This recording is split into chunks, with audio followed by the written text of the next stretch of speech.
Magandang araw po mga ka-DIY. Ito na po ang TMX Supremo natin na gagawin. Pero bago natin gawin yon, kailangan bumili muna tayo ng tools na gagamitin. Ayan po. Kakabili lang po nito. Tingnan natin kung mag-swak. Ito para dito.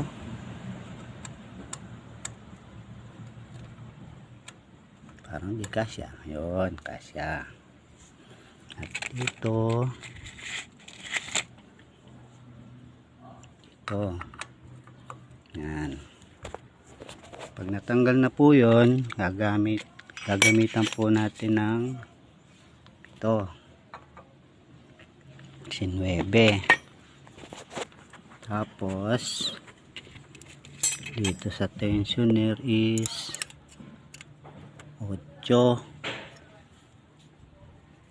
Ito sa head Gis. Yun, kasya. Para sa spark plug, yun. At kung kakailanganin ng adjustment sa valve, ito po, filler gauge. Antayin lang po natin yung mga gasket na bibilin para maayos na po ito.